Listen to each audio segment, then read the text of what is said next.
जब वो आकर के बैठ गया तो उसको प्रेरित करने के लिए भगवान कृष्ण ने कहा, अगला श्लोक बोलिए, कुतस्त्वा कश्मलम इदम विषमे समुपस्थितम अनार्यजुष्टमस्वर्ग्यम् अकीर्तिकरम अर्जुन। इदम कश्मलम कुतः त्वा विषमे समुपस्थितम। हे अर्जुन, ये जो कश्मल है, कश्मल मतलब मोह, कलंक, ये तुझे इस विषम समय में, विषम समय माने अनुपयुक्त समय, जहाँ शोक नहीं करना चाहिए। युद्ध का मैदान कोई शोक करने का होता है? जैसे मान लो कोई शादी में रोने लगे तो क्या कहेंगे, भाई शादी में तो कोई रोने का माहौल थोड़ी होता है, खुश होने का माहौल होता है। या कोई किसी की मृत्यु होने पर खुश होने लगे तो कहेंगे ये तो विषम उपस्थिति हो गई आपकी इस क्रिया की। तो यहाँ तो कोई खुश थोड़ी होते हैं, वहाँ तो थोड़ा सा शांत होकर बैठना होता है या उदास चेहरा करना पड़ता है। तो कह रहे यहाँ पर विषमे समुपस्थितम इदम कश्मलम, ये जो तेरे को मोह उत्पन्न हो गया, ये असमय में उत्पन्न हो गया। कहाँ से आ गया ये? कुतः त्वा कश्मलम इदम विषमे समुपस्थितम। और ये कैसा है ये मोह? अनार्य जुष्टम, आर्य लोगों को आचरण करने योग्य नहीं है, बल्कि अनार्य जुष्टम, जुष्प्रीतौ, अनार्य लोग जिससे प्रीति करते हैं। अनार्य मतलब जो श्रेष्ठ नहीं है, आर्य मतलब श्रेष्ठ, अनार्य मतलब जो श्रेष्ठ नहीं है, जो अश्रेष्ठ लोग जिससे प्रीति करते हैं, ऐसा ये मोह तुझे कहाँ से आ गया? अनार्य जुष्टम अस्वर्ग्यम, अस्वर्ग्यम माने जो स्वर्ग देने वाला नहीं है। स्वर्ग्यम स्वर्ग देने वाला, सुख देने वाला, अस्वर्ग्यम सुख न देने वाला, स्वर्ग न देने वाला। और अकीर्तिकरम, अकीर्तिकरम माने कीर्ति यश न फैलाने वाला। हम सारे काम कौन से करते हैं? हम सभी काम कौन से करते हैं? जो श्रेष्ठ कर्म हों और जो सुख देने वाले हों। भले ही वो दुख ही दें, पर हमें क्या लगता है? सुख देने वाले। हर व्यक्ति वही कर्म करता है जो हमें ये एहसास होता है कि इसको करने से मुझे सुख मिलेगा। तो ये आपको सुख देने वाला कर्म भी नहीं है। और अस्वर्ग्यम अकीर्तिकरम, और हम कौन से कर्म करते हैं जिससे कि हमें सुयश मिले, हमारी कीर्ति हो, वही कर्म तो करते हैं हम। अकीर्ति देने वाले कर्म को नहीं करते हैं हम, करते भी हैं तो छिपके करते हैं। माने जो व्यक्ति शराब आदि पी रहा है, यद्यपि वो अपने पैसे से पी रहा है, लेकिन उसको भी पता है कि ये मेरा कर्म कैसा है? अकीर्ति कर्म। इसलिए उस कर्म को कैसे करता है? वो छिपके करता है। मतलब उतने गर्व से तो कम नहीं कर सकता है जितनी गर्व से आप लोग दूध पीते हैं, उतने गर्व से नहीं कर सकता है। और भाई वो अपने डोमेट वाले स्वामी जी कहते हैं कि कभी आत्मा इस स्थिति में भी पहुंच जाता है जब कोई दोष अपनी पराकाष्ठा के ऊपर पहुंच जाता है तो व्यक्ति क्या हो जाता है? पुराने वाले ब्रह्मचारी गए थे, क्या बताया था? बहुत बड़ी बात बताई थी। उसकी शर्म चली जाती है। फिर जब कोई दोष पराकाष्ठा पे पहुंच जाता है तो उसके लिए कठोर शब्द प्रयोग किया कि वो व्यक्ति बेशर्म हो जाता है, उसको फिर शर्म नहीं आती उल्टा काम करने में भी। जैसे मान लो किसी को उल्टा बोलने की आदत पड़ गई और वो आदत अपनी पराकाष्ठा पे पहुंच गई, और वो व्यक्ति किसी के भी मुंह लग जाता है, ये भी नहीं सोचता है कि ये मेरे से बड़े हैं, ये मेरे गुरु हैं, ये मेरे आचार्य हैं, ये मेरे माता पिता हैं, ये विद्वान हैं, ये आयु में बड़े हैं, ये प्रतिष्ठित व्यक्ति हैं, ये मेरे बॉस हैं, नहीं सोचता है, उल्टा बोलने लगता है व्यक्ति। आँखों की शर्म चली जाती है फिर।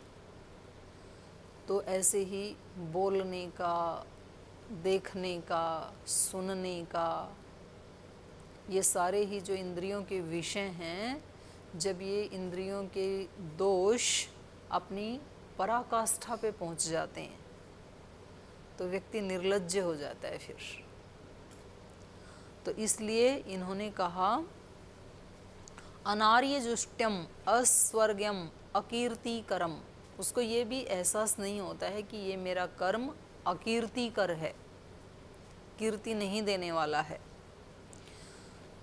तो ये सुयश को प्राप्त कराने वाला नहीं है जो तू युद्ध से भाग करके आ गया, सामने कोई समस्या है और हम उससे विड्रॉ कर लेते हैं तो इससे हमारी कीर्ति थोड़ी फैलेगी, बल्कि अपयश फैल सकता है हमारा। तो हम ऐसे ही तो करते हैं जीवन में, जहाँ कहीं भी थोड़ा सा संघर्ष करने की आवश्यकता पड़ती है तो वहाँ क्या करते हैं, विड्रॉ कर लेते हैं, हमारे से नहीं होगा ये। और हम क्या बोल देते हैं, बोल जी हम कोई साधु संत योगी थोड़े ही हैं। व्यक्ति अपने दोषों को भी ढकने के लिए, पॉलिश करने के लिए ऐसे ढंग से उनको जस्टिफाई करता है अपने दोषों को, और इसीलिए वो दोष हटते नहीं हैं। ये एक पक्की पहचान।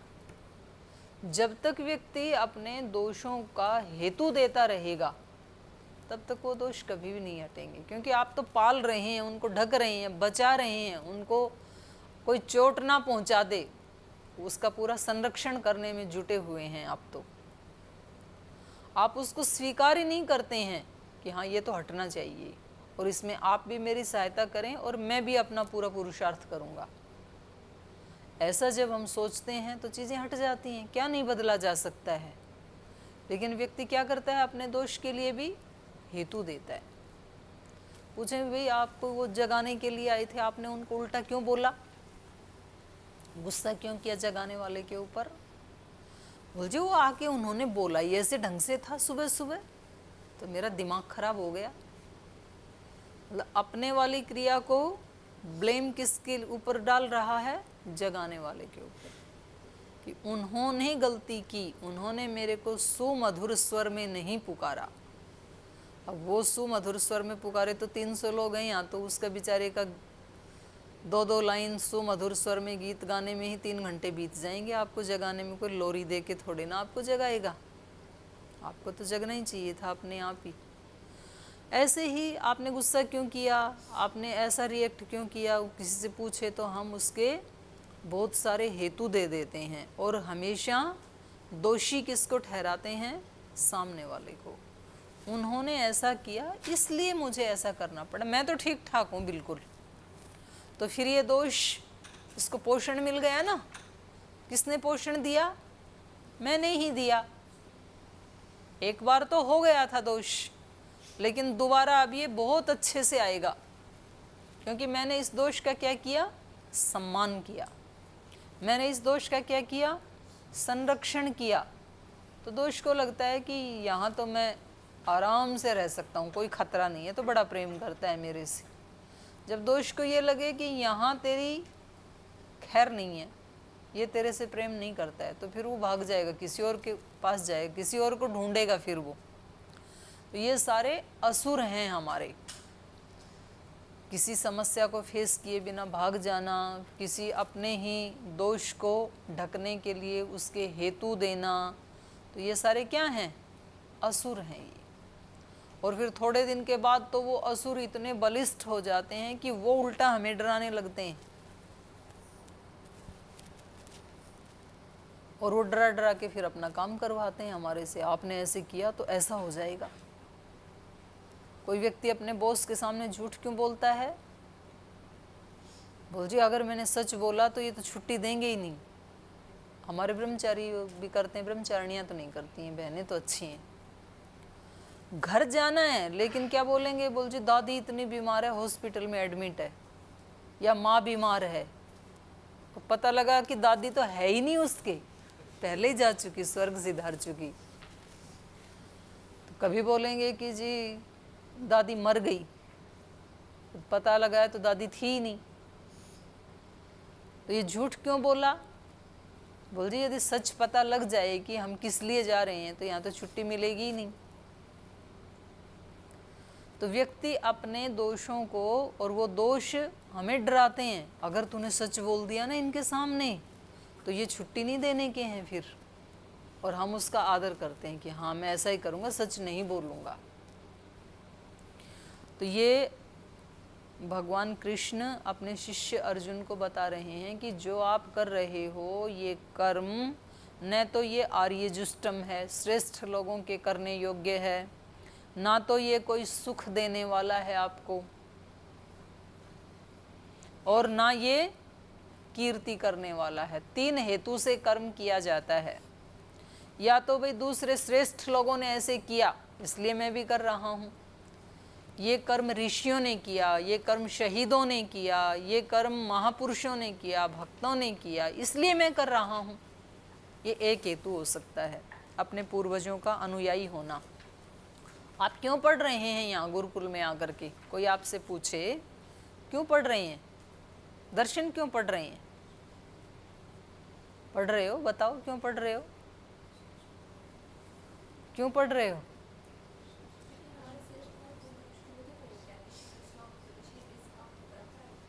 ये एक उत्तर है, और अपना अपना बताओ क्यों पढ़ रहे हो? जानने के लिए, आत्मा जानने के लिए, उसके रास्ते साधन बने हो ये जान। क्या आपको विश्वास है कि इससे पहले भी किसी ने पढ़ा होगा और ये ज्ञान का साधन बना होगा? जरूर। कौन? ऋषि लोग पढ़ा है अपना, हमारे ऋषि लोग। तो हमें ये विश्वास हो गया ना कि हमारे से पहले जो हमारे ऋषि थे वो इस मार्ग पे चले, और वो इस मार्ग पे चले तो उनको सुख मिला, उनका यश सुयश इस संसार में फैला। तो हम भी यदि इस मार्ग पे चलेंगे तो हमारा भी ज्ञान बढ़ेगा, ज्ञान बढ़ेगा तो हमें भी सुख मिलेगा, और हमें तो सुख मिलेगा ही, उसके साथ साथ सुयश और कीर्ति भी मिलेगी। तो ये हेतु सभी के जीवन में होते हैं।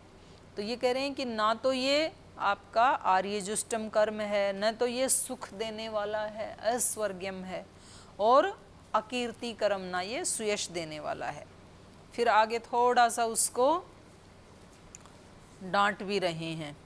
वो गुरुओं के, माता पिता के ना कई तरीके होते हैं अपने शिष्यों को, अपने बच्चों को पुशअप करने के लिए। कभी कभी प्रेरणा देते हैं, कभी कभी डांटते हैं।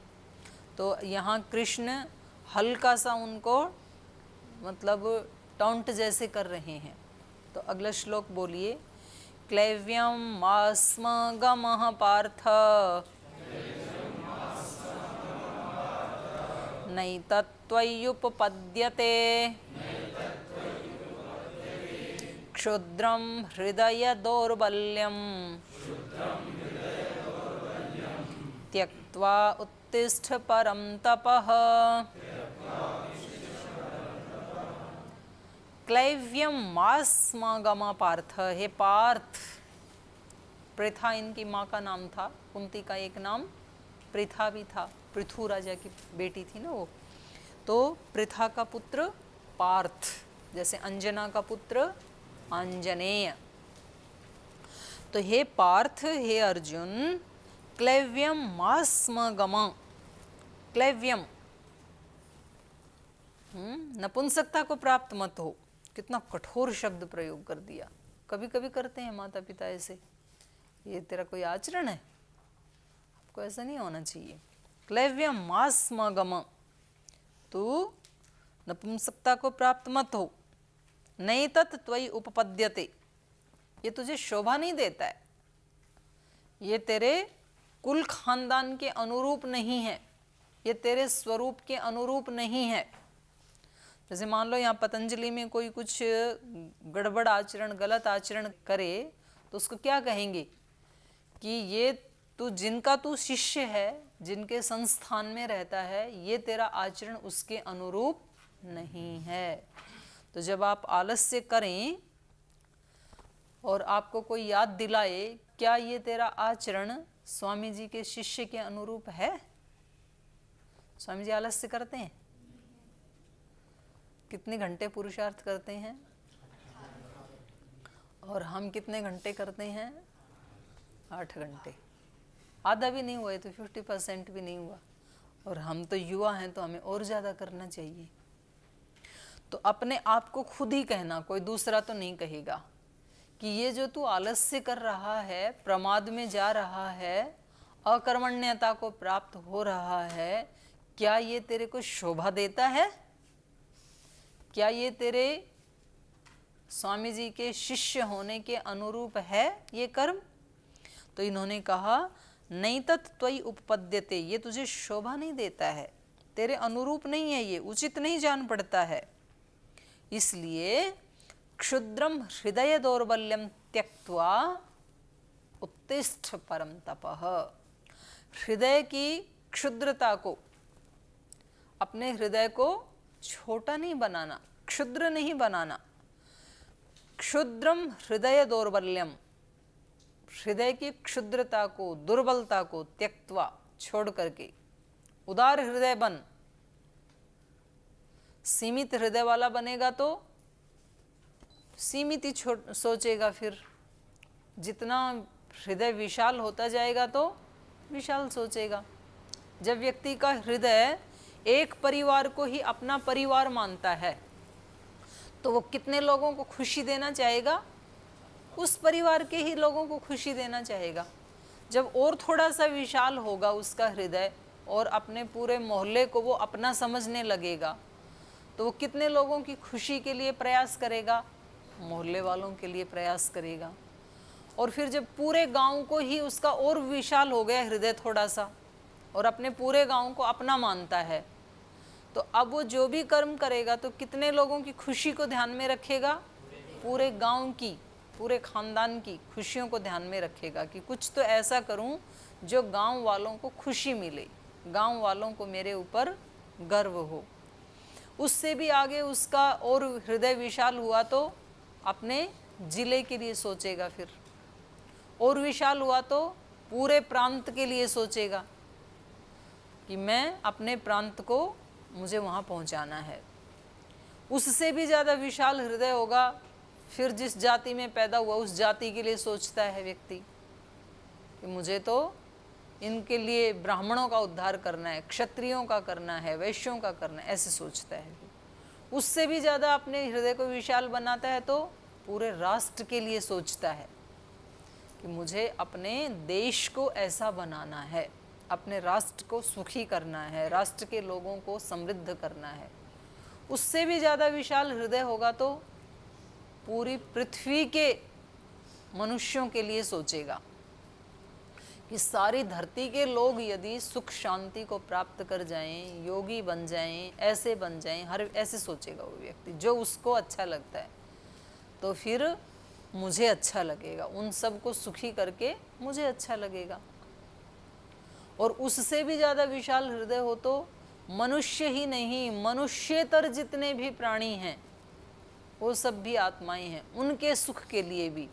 तो उसमें फिर गाय के सुख के लिए भी सोचेगा, और दूसरे प्राणी हैं उनके, वन्य पशु हैं उनकी सुरक्षा के लिए भी सोचेगा। फिर उसका प्राणी मात्र के लिए सुख देने का उसका लक्ष्य बन जाएगा।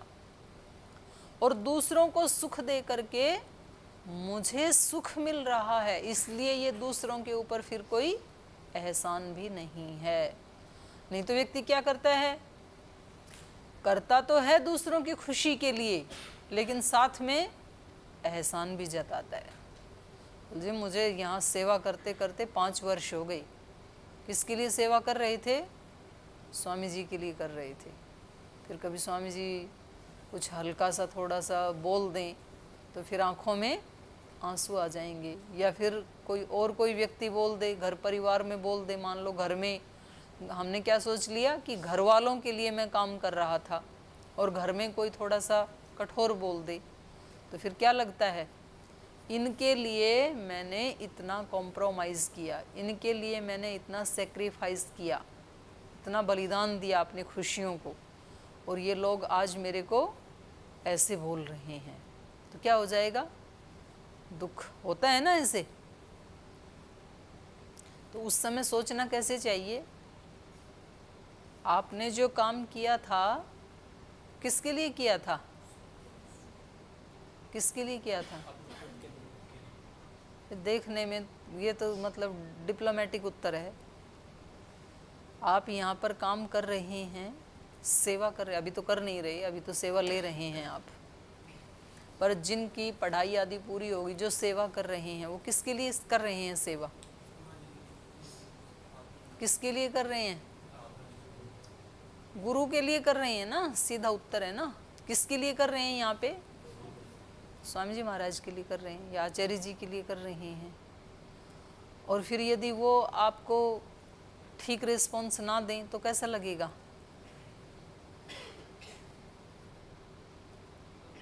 अपने बारे में ही तो चर्चा कर रहे हैं, इतना सोचने की क्या ज़रूरत है?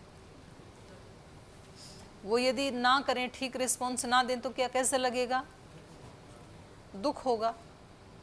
दुख होगा, क्या भाव आएगा मन में? मन में क्या भावना आएगी? थोड़ा उस सिचुएशन को सामने लेके आओ ना अपने। आप सेवा कर रहे हो और उन्होंने मान लो अच्छा रिस्पॉन्स नहीं दिया आपको, तो मन में क्या भाव आएगा? भाव क्या आएगा, कैसा लगेगा? निराशा किस रूप में, क्या लगेगा?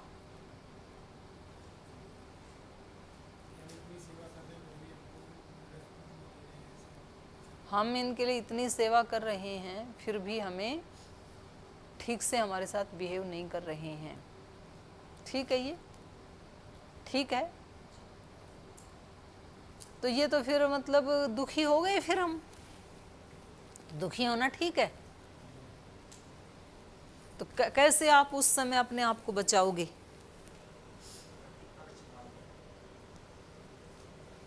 प्रतिपक्ष भाव तो ठीक है, योग दर्शन का है प्रतिपक्ष भाव। यहाँ तो आ ही गए ना अब आप, तो बचाओगे कैसे इसको? पहले आप सोचोगे कि इस मेरे दुख का कारण क्या है। यही है, अपने आप की गहराई में खुद जाना पड़ेगा। आप कहेंगे कि जी इनकी खुशी के लिए मैं ऐसा कर रहा था और इन्होंने रिस्पॉन्स नहीं दिया, लेकिन वास्तव में क्या ये सच है कि हम स्वामी जी की खुशी के लिए कर रहे हैं? सच्चाई क्या है वास्तव में? स्वामी जी को खुशी मिले, उनकी खुशी से मुझे खुशी मिलती है। अपने परिवार को खुशी दे करके मुझे अच्छा लगता है, इसलिए परिवार के लिए नौकरी करता हूँ। तो वास्तव में मैं किसकी खुशी के लिए कर रहा हूँ? अपनी खुशी के लिए कर रहा हूँ। उनको खुशियाँ दे करके मुझे खुशी मिलती है।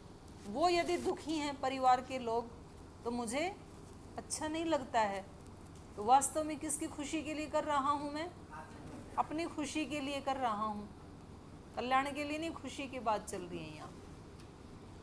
अपनी खुशी के लिए यदि कर रहा हूँ तो फिर उसका एहसान क्या दूसरे के ऊपर? जो भी कर रहा हूँ वो किसके लिए कर रहा हूँ? अपनी खुशी के लिए कर। इसलिए मैं अपना काम करता चला जाऊँ, क्योंकि मैं यदि ऐसा नहीं करूँगा तो मैं दुखी हो जाऊँगा। यदि मैं उनकी खुशी के लिए, मान लो कोई जवान बेटा नौकरी करता है तो क्यों करता है? परिवार को खुशियाँ दे करके, माता पिता को, बच्चों को, पत्नी को खुशियाँ दे करके उसको अच्छा लगता है, इसलिए नौकरी करता है। उसको कहें कि नहीं आप घर में बैठ जाओ, आप मत करो कुछ भी, और आपको जितनी सैलरी चाहिए उतनी मिल जाएगी, आप घर में बैठो, तो उसको अच्छा नहीं लगेगा, क्योंकि उसको उनके लिए काम करके ही अच्छा लगता है। एक दिन बैठेगा, 2 दिन बैठेगा, फिर बोल नहीं जी नहीं बैठूंगा, मुझे तो काम करना है। तो जब हम अपनी ही खुशी के लिए सब कर रहे हैं तो फिर दूसरों के ऊपर एहसान की भावना नहीं आएगी। संगठन में भी ऐसे ही होता है। हम संगठन में सेवा क्यों करते हैं? क्योंकि हम श्रद्धेय स्वामी जी महाराज को अपने गुरु के रूप में, अपने आदर्श के रूप में देखते हैं, और अपने गुरु के लिए, अपने आदर्श के लिए हमें पता है कि वो इतनी सेवा कर रहे हैं समाज की, राष्ट्र की, तो उनकी सेवा में थोड़ा हमारा भी सहयोग मिले, उनकी सेवा में थोड़ा सहयोग दे करके मुझे अच्छा लगता है। इसलिए अपना अच्छा लगने के लिए मैं सहयोग दे रहा हूँ या दे रही हूँ। जब मैं अपनी खुशी के लिए कर रही हूँ तो मैं अपना करती जाऊँ खुशी के लिए, लेकिन हम साथ में उसको भी मिक्सअप कर लेते हैं। तो यहाँ पर ये कह रहे हैं क्षुद्रम हृदय दौर्बल्यम। ये क्यों हो रहा है? क्योंकि तू अपने हृदय को क्षुद्र बना रहा है। आज तक तूने इतने युद्ध किए, इतने लोगों को मारा काटा, तब तो तेरी ये स्थिति हुई नहीं। क्यों नहीं हुई? क्योंकि उनको अपना नहीं मानता था। लेकिन जब आज अपने फैमिली के लोग सामने आए तो तेरा हृदय कष्ट से भर गया। तो ये हृदय की क्या है?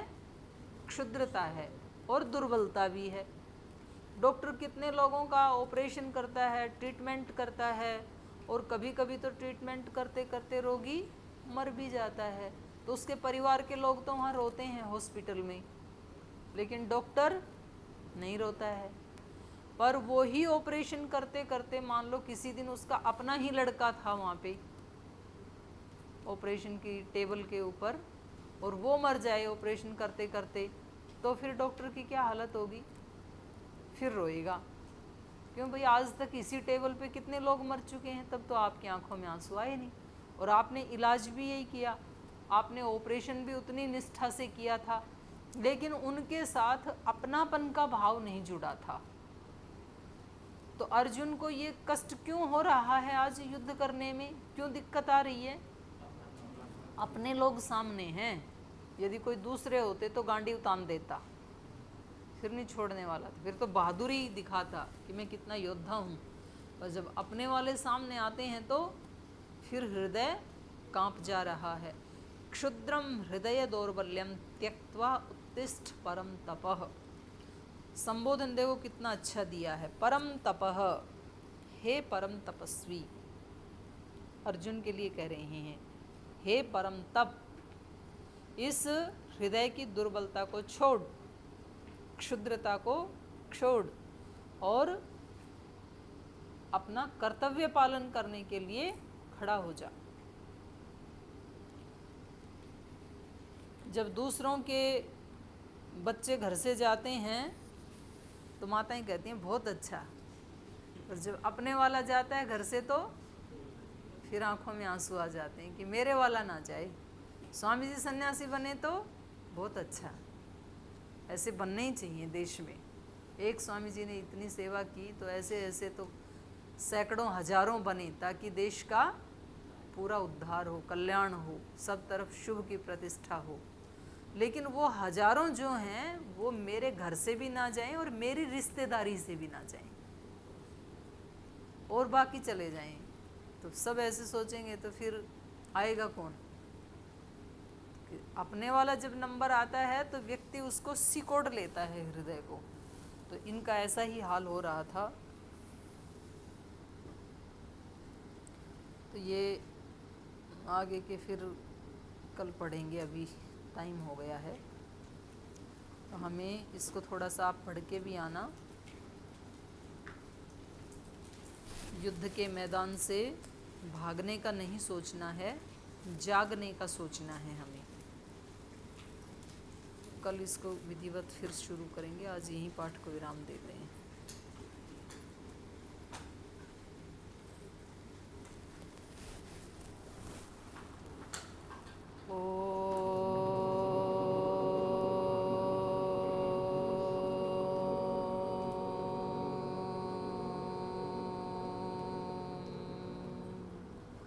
शांति।